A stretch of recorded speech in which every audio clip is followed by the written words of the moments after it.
Hello friends मु सौम्यश्री आपण मानक Sumit food blogger YouTube channel को बहुत बहुत स्वागत। आपण मानक Gujarat special dhokla recipe share करी तेबे चलंतु आरंभ करबा आज रेसिपी। ढोकला बनैया पई ए सब सामग्री दरकार।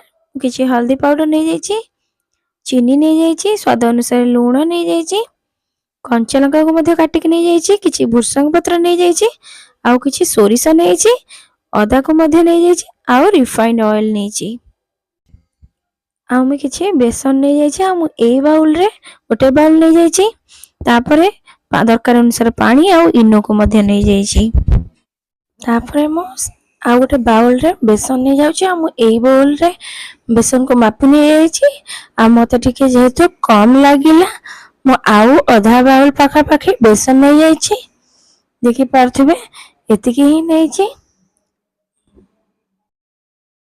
तापरे नहीं जाउछि गोटे स्पून पाखा पाखी चीनी। तापरे कलर पांकी गोटे स्पून पाखा पाखी हल्दी पाउडर नहीं जाइछि। तापरे पके नहीं जाउछि स्वाद अनुसार लूण। तापरे पके नहीं जाउछि फाळे लेंबूर रस। ढोकला रे लेंबू पकेवा द्वारा ढोकला बहुत बढ़िया सॉफ्ट हबो। तापरे आमे अल्प अल्प करके पानी पकेकी बैटर को भल भाव फेंटी नबा, जहा द्वारा कि बैटर बहुत पानिया हबनी किंबा बहुत बहुलिया हबनी।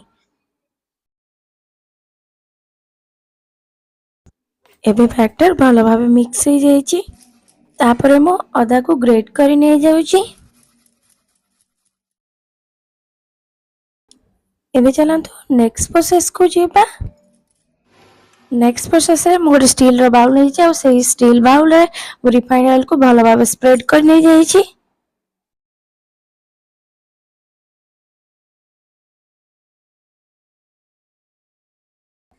तापरे हमें सेई बैटर रे हमें एबे इनो को पकेबा और ताको फेंटीबा। मने रखिथिबे सब बेले ढोकला बैटर रे लास्ट को इनो ऐड करिवे, ता द्वारा बहुत बढ़िया फ्लफी हबो। तापरे हमें 2 ରୁ 3 मिनिट पाखा पाखी हम ताको भलो भाबे एबे फेंटी नबा। देखि परथिबे बैटर केते बढ़िया भाबे फ्लफी हे गलानी। एबे हमें सेई बैटर को स्टील बाउल रे ट्रांसफर करी नबा। एही परि भाबरे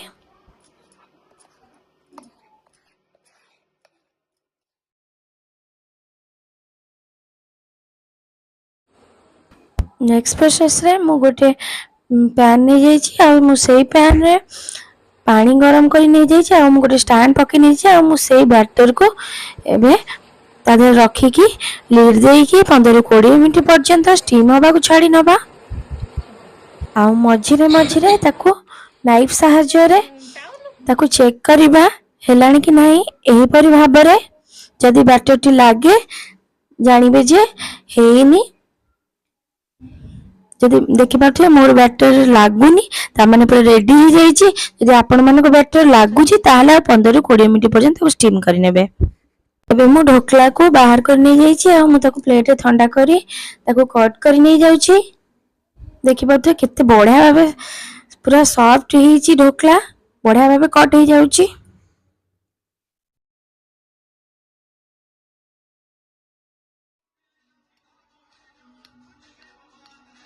लंतु नेक्स्ट प्रोसेस को जीबा।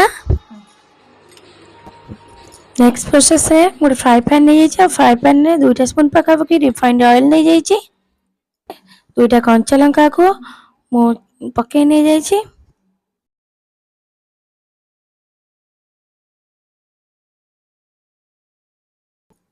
तापरे 1 स्पून पका पकी सोरिष को फुटे नहीं जाउछि। बे सोरिष भल भावे फुटी गलानी।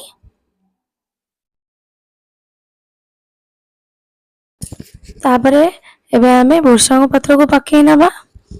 आ 1 सेकंड पाखा पाखी ताको भुसंग पत्र को भल भावे भाजी नबा।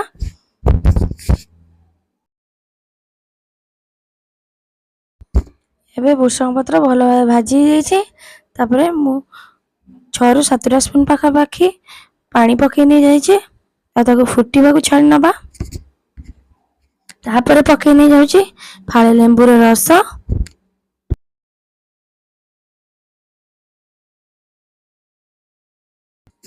ତାପରେ ପକେଇ ନେଇଯିବ 1 ସ୍ପୁନ ପାଖାପାଖି ଚିନି,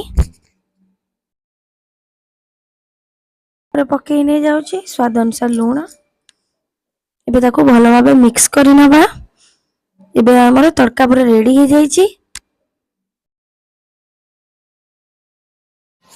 ଏବେ ଆମେ ସେଇ ତଡ଼କାର ପାଣିକୁ ଢୋକଲାରେ ସବୁ ଅଳ୍ପ ଅଳ୍ପ କରି ପକେଇ ନେବା, ଯାହାଦ୍ୱାରା କି ଢୋକଲାରେ ସବୁ ଭଲ ଭାବେ ସୋକ୍ କରି ନେବ। ଢୋକଲାରେ ବଢ଼ିଆ ଭାବେ ଫ୍ଲେଭର ଆସିବ, ଖଟା ମିଠା ଫ୍ଲେଭର। ଯଦି ଆପଣମାନଙ୍କୁ ଲେମ୍ବୁ ପସନ୍ଦ ନୁହଁ କିମ୍ବା ଚିନି ପସନ୍ଦ ନୁହଁ, ଆପଣମାନେ ସିମ୍ପଲରେ ବି ବନେଇ ପାରିବେ। ଦେଖିପାରୁଥିବେ ଢୋକଲା ବହୁତ ସୁନ୍ଦର ଦେଖାଯାଉଛି, ଖାଇବାକୁ ମଧ୍ୟ ବହୁତ ଟେଷ୍ଟି ଆଉ ପାଟିକି ପୁରା ନରମ ମିଳିଲା ପରି ଲାଗିବ। ଆଶା କରୁଛି ଆପଣମାନଙ୍କୁ ଏଇ ଢୋକଲା ରେସିପି ନିଶ୍ଚିନ୍ତ ଭଲ ଲାଗିଥିବ। ଆପଣମାନେ ଘରେ ବନାନ୍ତୁ ଏବଂ ଖାଆନ୍ତୁ, ସମସ୍ତଙ୍କୁ ଖୁଆନ୍ତୁ। ଯଦି ମୋ ଭିଡ଼ିଓଟି ଭଲ ଲାଗିଥାଏ ପ୍ଲିଜ୍ ଲାଇକ୍ କରିବେ, ସେୟାର କରିବେ, ମୋ ଚ୍ୟାନେଲକୁ ନିଶ୍ଚିନ୍ତ ସବସ୍କ୍ରାଇବ୍ କରନ୍ତୁ। ମୁଁ ଏବେ ରହୁଛି, ନମସ୍କାର, ଦେଖା ହେବା ଆଉ ଗୋଟେ